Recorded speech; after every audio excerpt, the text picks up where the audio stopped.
शेख वो जिनसे इस्लाम पूरी दुनिया में फैला। सऊदी अरेबिया की मैं बात करूं, दुबई की बात करूं, मिडिल ईस्ट की बात करूं, तो वहां से इस्लाम हम तक पहुंचा। लेकिन वो क्या कर रहे हैं, मैं आपको एक वीडियो दिखाना चाहूंगा कि एक शेख है जो कि इंडिया का तराना पढ़ रहा।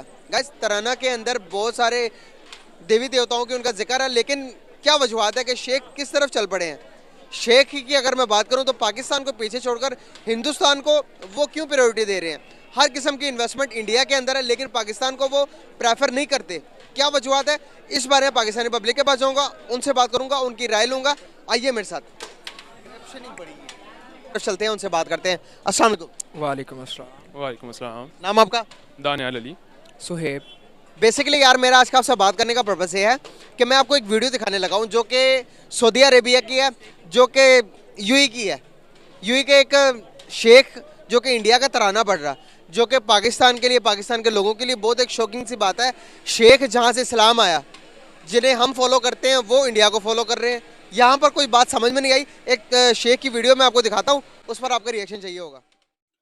जय हिंद दोस्तों। सऊदी अरब के शेख ने भारत के राष्ट्रगान गाया तो पाकिस्तान मीडिया की वहां की लोगों की चली और वहां की पाकिस्तान और सऊदी अरब के बारे में रिश्ता और डेमोक्रेटिक बिजनेस और भी कई चीज़ों के बारे में बात किया। और भारत से नज़दीकी और 88 बिलियन इन्वेस्टमेंट देखकर पाकिस्तान की मीडिया और वहां की आवाम हिंदू मुस्लिम पर आ गए हैं। तो वहां की मीडिया और आवाम क्या सोचते हैं? जनगण मन अधिनायक जय है, भारत भाग्य विधाता। पंजाब सिंध गुजरात मराठा द्राविड उत्कल बंगा, विंध्य हिमाचल यमुना गंगा, उच्चल जलधि तरंगा। पढ़ सकते, मतलब कि ये हिंदुओं का कलाम है।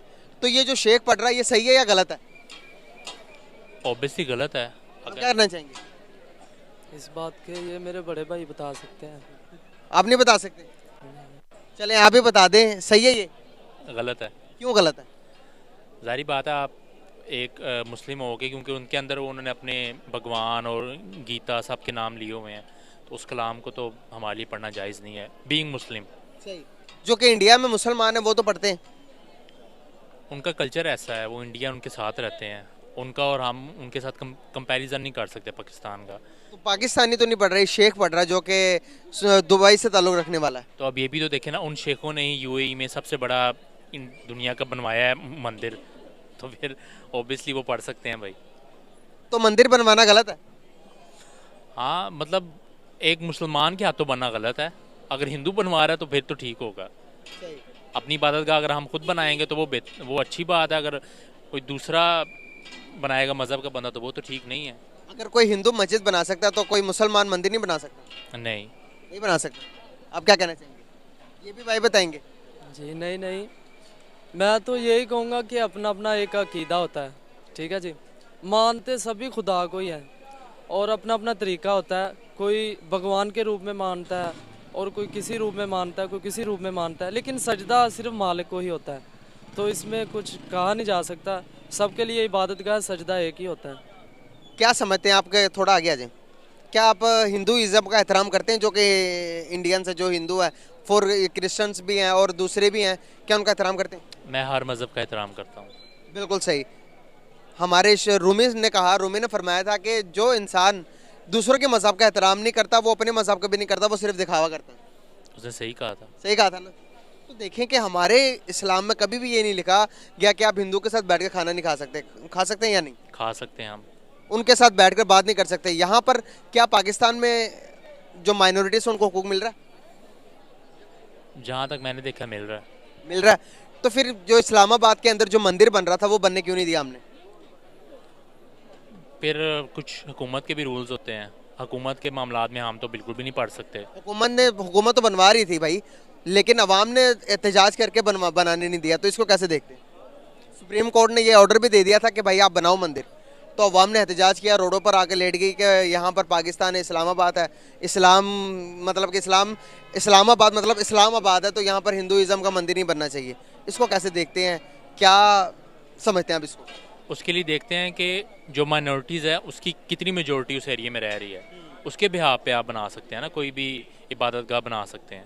सही तो फिर जब इस्लामाबाद में देख लें कितने हिंदू रहते हैं, उस हिसाब से देख लें।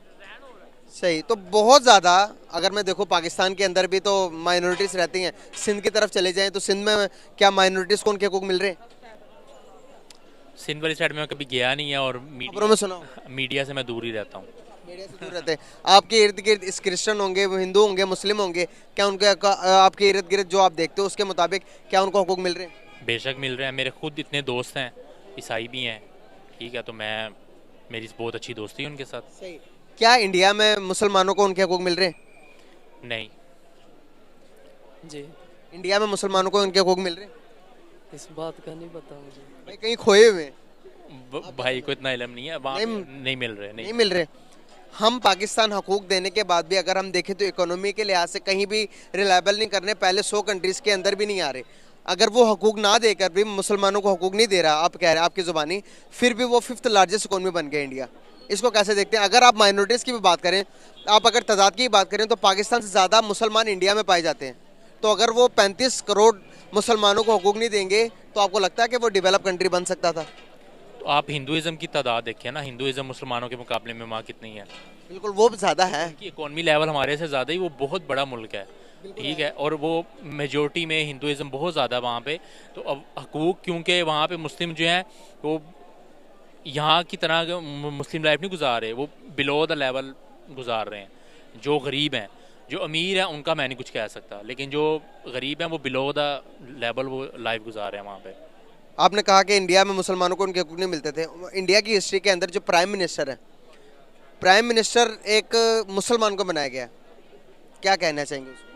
उसमें ये कहना चाहूँगा कि कायदे आज़म ने कहा था कि जो मुसलमान अब वहाँ पे रह गए हैं ना, उन्होंने अपने खुतबे में कहा था 1948 में, तो वो वहाँ पे रह के भी तो वो बिलो द लेवल ही पूरी ज़िंदगी रहेंगे। कायदे आज़म ने कहा? जी, कायदे आज़म ने ये नहीं कहा। कायदे आज़म ने कहा था, कायदे आज़म ने ये कहा था, नवाबों के बारे में कहा था। नवाबों के बारे में ये कहा था कि जो कि इंडिया में मुसलमान मौजूद हैं उनको अपनी मतलब कि खुददारी, उनको अपनी मतलब पैट्रियट होने का पूरी ज़िंदगी इंडिया को ये बताना पड़ेगा मैं इस मुल्क के साथ बहुत लॉयल हूँ। मैंने आपको मुख्तसर बताया है, मैंने वो पूरा जो वो ने जुमला नहीं बोला, मैंने मुख्तसर बताया। अच्छी बात, अगर वो रह रहे हैं, हम अपने मुल्क में रह रहे हैं, हमें अपना मुल्क पसंद है, अल्लाह का शुक्र है।